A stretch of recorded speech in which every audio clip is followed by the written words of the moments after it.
So before I forget, and before we start in on the sermon, we are still trying to figure out how to keep people up in the choir loft from passing out from the heat, while also not freezing out the people who are sitting down here in the pews. So if you have feedback on the temperature, let us know so we can continue to try to figure out how to make that work. So, that said, welcome to Luke. This is the gospel where Jesus is super into being a very good and observant Jewish man.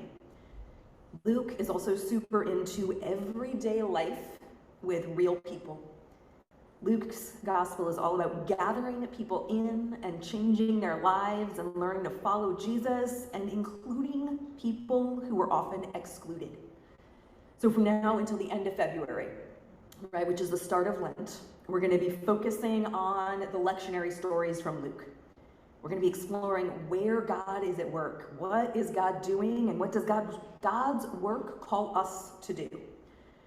Sometimes we're going to feel a call to act like God acts. Sometimes we're going to feel the call to go do what God tells us to do. Sometimes we're going to be like, oh, this following Jesus thing is a bit more difficult than I would have thought, and Jesus is always our guide, and God remains with us. So we're in the lectionary, right? It's based on the set of selections from the Bible that are used by Christian churches throughout the world. It makes sure that I don't just preach on Romans 8 for 51 weeks a year, because that's what I would do without somebody being like, you should make sure people hear stories too. So here we are in Luke. And this is a gospel full of the stories we know about Jesus. The story that we know from Christmas Eve is Luke's story of Jesus' birth. Sometimes we're going to hear stories and we're like, I know that. And we're like, oh, I didn't know that. Right? And so we have a nerd alert slide with some of my favorite references.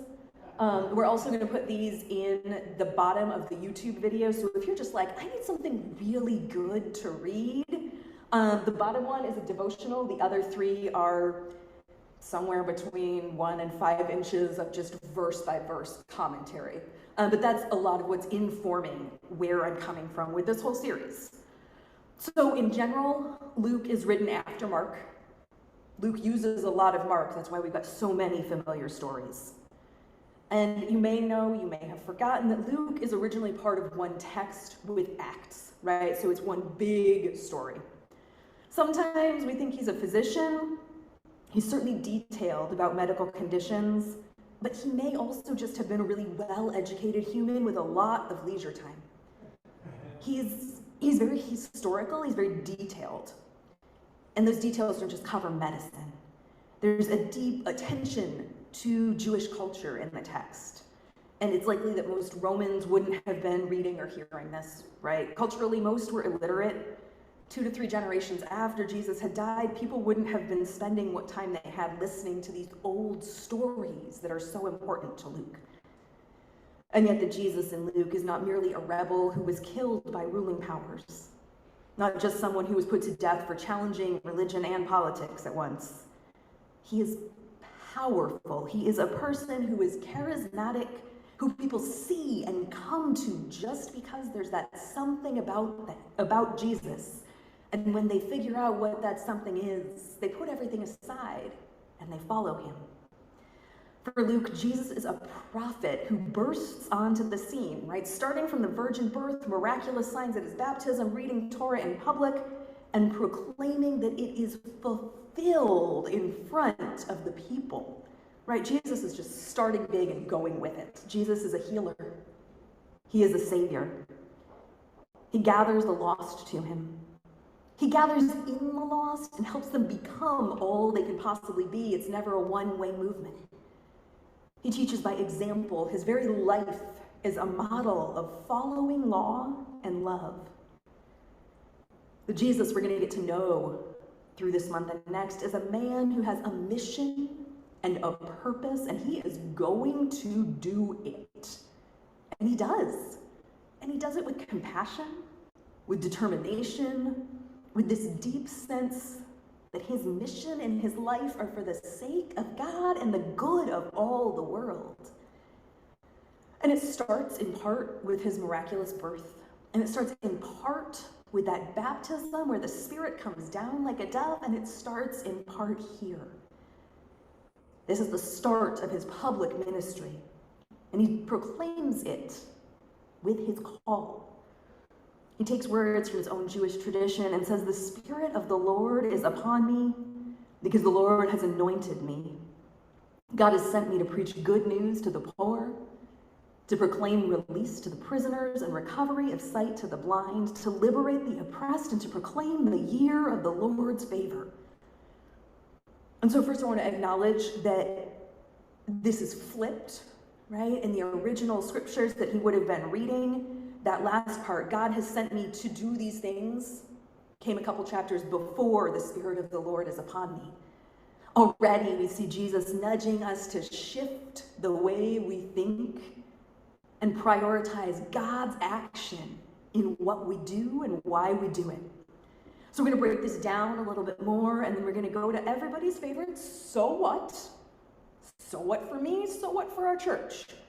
Right? Because as much as I love just like sitting there on a pile of books, we're also refusing to succumb to these temptations. Right? So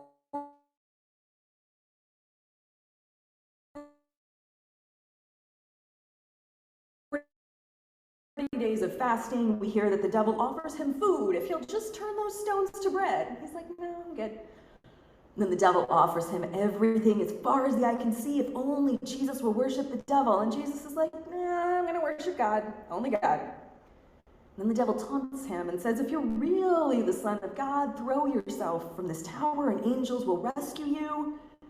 And Jesus says no to that one too. And then Jesus returned in the power of the Spirit to Galilee, and we get the start of this story. So Jesus is coming to this place and this space, having just had some really hardcore time alone with God. He's praying, he's fasting, he's being literally set apart to focus on God. I don't know if he was as radiant as Moses coming down off the mountain, but it wouldn't surprise me if he was. But it also wouldn't surprise me if he were just a right mess. A little light on his feet and wobbly from lack of food and water. Maybe curling his toes into the ground to make sure he stays steady. Maybe sunburnt and shaggy. After 40 days, you're not used to being around people. This is probably not what his neighbors are expecting him to look like as he comes up to read the scrolls. And in the power of the Spirit, with the words, "You are my beloved Son, in you I am well pleased," ringing in his ears, Jesus shares his mission. He's been anointed for a purpose. And that purpose is to fulfill God's promise, to offer good news to the poor, to proclaim release to the prisoners and recovery of sight to the blind, to liberate the oppressed, and to proclaim the year of the Lord's favor. These are not small things. To say that these things are going to happen and they're going to start today and they're going to start in a new way right there in front of these people. This is a big claim for people who remember him as a smelly toddler and a sassy teenager. This is a big risk. And yet he is letting everyone know. Starting with the people who've known him the longest, he's letting everyone know who he is, what he's going to do, and inviting them to come do it with him. Jesus defines himself by his call and how he will act it out. It's powerful. This is Jesus' starting point. And when we have a sense of our call, it becomes our starting point as well. And when we talk about call, I want to be very clear that this is not like so-and-so, you're called to be a pastor, right? No, we all have a call. It may be to music. It may be to be that person who has never met a stranger. It may be to be an excellent parent, full of love. It may be to be that neighbor who's like, "Oh, let me get your sidewalk for you. It might be puffy snow, but I can help you there." We are all called to follow God and to share our gifts. This is a lifelong thing. It is a thing that often changes over the course of our life, and it is a question that we got to come back to over and over again. Who are we? Who are we as individuals? Who are we as a church? And then, of course, so what are we going to do about it, right? I can know who I am, but doing something about it, to follow God's lead out there, is an extra step. Who are we as a church, right? Our mission that we claim is to seek, serve, and support. We seek God, and we seek those who are in need of God, and we seek to be the hands and feet of Jesus in the world. We work to serve. We serve God through worship. We serve others in the world through mission and justice work. And we work to support those who are already here around us, part of our worshiping community, not committee. We love our worship committee. Thank you for the work you do. We're going to support everybody else too. And then we also work to support those who are in the community around us, right? So who are we now, right? This whole pandemic thing, right? Everything shuts down for 2 weeks and then we'll get out of it together, right? And that was clearly not the way any of this worked, right? Okay, so once we get through this second wave, we're good. It'll be like the Spanish flu, right? And that was last year. And so here we are, right? Things like our Martin Luther King Jr. Day of service and spaghetti dinners, this stuff that used to bring us physically together, that used to give us the chance to invite people in and work with our community, just doesn't happen in the same way. We've had to get used to seeing each other through screens, through masks, figuring out how far is 3 feet, and do I really have to measure that, and are the fans on, and these new ways of being and being church and keeping each other safe. Who are we now? What is our call? How are we going to live that out? Right? And so this is the work of discernment. How do we lean on this seek, serve, support? And also say, okay, here's what it looks like now. In February, we're going to vote on our 2022 budget.